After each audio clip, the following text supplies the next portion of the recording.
C'est l'heure du face-à-face entre David Revaud-Dallon du JDD et Laetitia Krupa, journaliste spécialisée en communication politique. Bonjour à tous les deux. Bonjour Roselyne. Bonjour.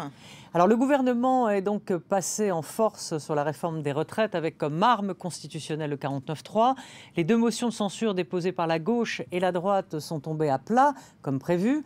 Mais l'arme est à double tranchant. Va-t-elle laisser des traces ? Et on évoquera aussi les mesures prises par le gouvernement pour gérer le passage à la phase 2 de l'épidémie de coronavirus.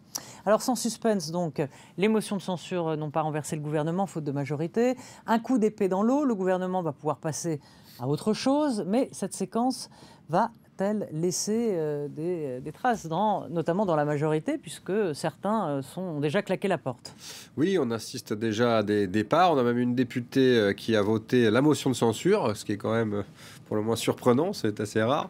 D'habitude, une motion de censure, elle est plutôt là pour justement tenir la majorité. Souvenez-vous, Rocard, Manuel Valls, j'en passe et des meilleurs.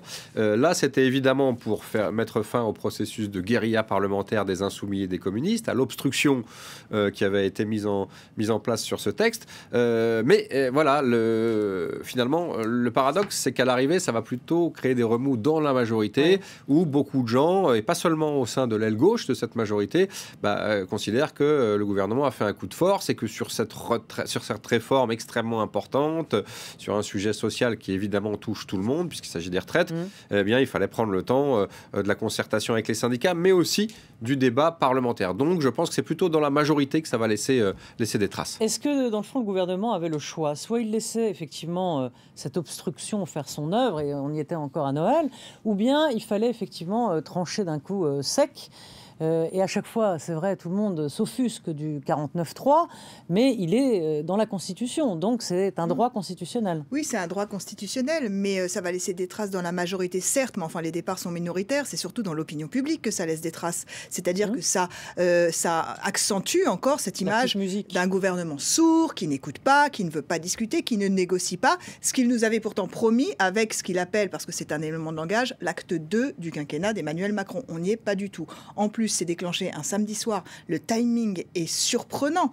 Enfin, le timing, à mon sens, en termes d'image, c'était prévu de parler du coronavirus. Oui. Bon. Pourquoi un samedi soir? Non, mais tempérerait le fait que ce soit prévu. Mais allez-y. Oui, mais enfin, pourquoi le samedi soir, alors qu'on vient d'apprendre qu'effectivement, on est en phase 2, on est en train de passer en phase 2 pour le coronavirus. En fait, c'est un timing qui est surprenant. À chaque fois, ce gouvernement, dans sa stratégie de communication, est surprenant parce que finalement, ça ressemble parfois à de l'amateurisme. Ça, c'est un procès qu'on leur fait tout le temps. Mais c'est vrai dans la communication. Pourquoi le samedi soir?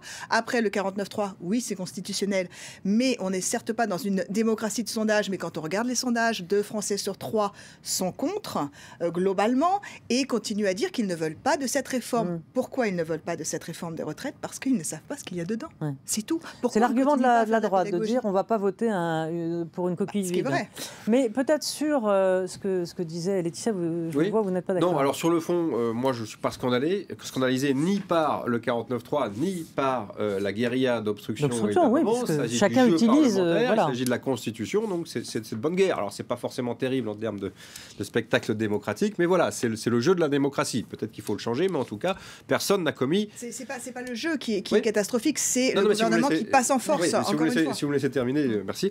Et donc, effectivement, je trouve que sur le fond, rien de scandaleux. Après, c'est vrai, vous avez raison sur l'amateurisme, pas seulement de la communication d'ailleurs, sur la façon dont tout ce dossier s'est emmanché, le début de la négociation, le fait que le gouvernement, il aurait pu tout à fait adopter une procédure accélérée, mais il a eu du retard. Il fallait juste déposer le texte 6 semaines avant, ce qu'il n'a pas réussi à faire. Donc oui, de l'amateurisme. Mais sur le moment, là où je suis moins d'accord avec vous, par surprise, on savait que le gouvernement, à ce moment-là, allait adopter le 49.3. Toute la question était de savoir quand on envisageait même un conseil des ministres pour mardi, c'est-à-dire hier, et avec l'enclenchement du 49.3, ce qui aurait permis de régler tout. Non, mais ce que dit Laetitia, c'est que ça a été mélangé au coronavirus. Oui, mais simplement, justement là-dessus, précisément, je ne crois pas que parce qu'il y a coronavirus, la vie politique entière doit s'arrêter. C'est vrai que vous avez raison, c'est un élément de politique publique, de santé publique extrêmement important. On passe en phase 2, mais pendant ce temps-là, la vie continue, et y compris la vie politique. Les municipales ne sont à ce stade pas remises en cause, et le gouvernement il avait un impératif, il devait faire face, je reviens à mon point de départ, à cette guérilla parlementaire. Il a choisi d'en finir dans un délai assez serré, parce que je rappelle qu'à la fin de cette semaine, c'est la trêve parlementaire pour cause d'élection, et donc ça renvoyait encore une fois la suite du dossier au Conseil. Alors, Laetitia, est-ce que le gouvernement est tombé dans le piège de la France Insoumise, qui avait sciemment fait de l'obstruction, et qui d'ailleurs le revendiquait, pour accuser après la majorité d'avoir refusé le débat? C'est-à-dire, on entend cette petite musique, effectivement, de la France Insoumise depuis quelques semaines. C'est tout juste si on est en dictature, c'est un gouvernement qui est autoritaire. Donc ça donne... Après Jean-Luc Mélenchon hier à l'Assemblée nationale, il a utilisé le mot. Donc on donne de l'eau au moulin. Disons qu'ils ont créé le contexte et factuellement, oui, le fait d'adopter le 49.3 à ce moment-là, ça crée un contexte favorable pour toute la diatribe et l'argumentaire de la France Insoumise qui condamne ce côté autoritaire, voire dictatorial de la majorité. Alors on sait bien sûr que c'est des boursouflures de langage et qu'on est là encore dans une guerre. Alors parfois c'est la guerre dans l'hémicycle et là on est dans une guerre de mots et c'est encore une fois l'opinion publique qui est au milieu de tout ça. C'est-à-dire que est-ce que finalement le pouvoir d'Emmanuel Macron est oui ou non autoritaire? On l'a entendu chez d'autres. Rappelez-vous, Ségolène Royal. Ce n'est pas juste l'extrême gauche de l'échiquier politique qui a ce terme-là. C'est juste, encore une fois, c'est une question d'image. Est-ce que oui ou non c'est autoritaire? Moi, il me semble juste que pour déclarer le 49.3, en fait, il ne fallait pas le faire le samedi. Pourquoi? Parce que je suis tout à fait d'accord, le coronavirus n'arrête pas toute l'actualité, mais en politique, on sait qu'on agit par séquence. Et ça, les politiques sont rompus à l'exercice. Il fallait juste clore la séquence week-end coronavirus. Et pourquoi ne pas l'adopter le 49.3 lundi? C'est juste une question de bon sens politique. Parfois, ce gouvernement en manque un peu. Alors, je suis d'accord avec vous sur l'ensemble, mais simplement, je vous trouve un peu dur, parce que la séquence coronavirus, il est évident qu'elle ne va pas s'arrêter. C'est pas parce que le week-end, il y a un conseil des ministres, un conseil de défense, que le coronavirus s'arrête. Vous avez remarqué, le président l'a dit lui-même, ça va durer des mois. Et vous remarquez que ce matin, il y a à nouveau un conseil des ministres, ce qui est normal puisqu'on est mercredi, mais à nouveau un conseil de défense. Donc, la séquence coronavirus, si vous voulez, elle va rythmer les prochaines semaines et les prochains mois. Donc, à l'évidence, il y aura eu de toute façon une manière de collision entre les deux dossiers. Alors, ce coronavirus, le gouvernement gère-t-il bien la crise avec un difficile équilibre, dans le fond, en faire trop ou pas assez, rassurer tout en inquiétant? Quand Emmanuel Macron annule, par exemple, tous ses déplacements, il ne serre plus de main. Bon, ça prouve quand même que c'est un peu la panique à bord, mais tout en rassurant quand même la population, parce qu'il n'y a pas vraiment de vent de panique. Est-ce que la confiance dans les autorités, dans ces moments-là, est cruciale? C'est toute la question. Évidemment, dans ces moments de crise, quelle qu'elle soit, là on est en crise sanitaire, donc c'est encore plus anxiogène pour les populations. Bien sûr que la confiance entre gouvernants et gouvernés est capitale. Pourquoi? Parce que sinon c'est, comme vous l'avez dit, de l'irrationnel qui prend place, les peurs, les psychoses. On se bat pour avoir le dernier paquet de pâtes dans les rayons du supermarché, ce qui est complètement, pour l'instant, absurde.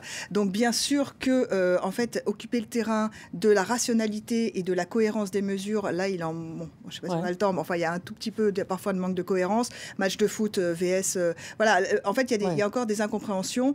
Pourquoi mettre des masques à l'entrée, vous savez, des bureaux de vote, alors qu'on nous dit que ça ne sert à rien? Il y a une nécessité d'expliquer, de marteler. C'est pas grave si c'est un petit peu trop caricatural pour le gouvernement, parce que sinon, le moindre espace d'incohérence ou d'incompréhension, c'est là où se glisse la peur. Cela dit, c'est ce que disait le ministre de la Santé, Olivier Véran, on n'est pas épidémiologique. On peut imaginer qu'ils savent ce qu'ils font.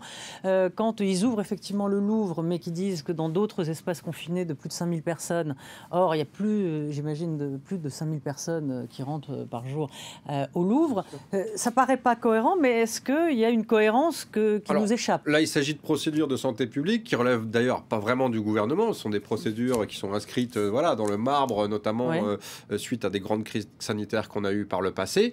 Je pense aux deux grandes crises de 2003, qui n'étaient pas une épidémie, mais la canicule, et puis celle de 2008 sur le H1N1 avec Roselyne Bachelot. D'ailleurs, deux crises très intéressantes puisqu'elles ont permis en faire trop ou pas assez, vous le disiez. On a les deux extrémités de l'échelle.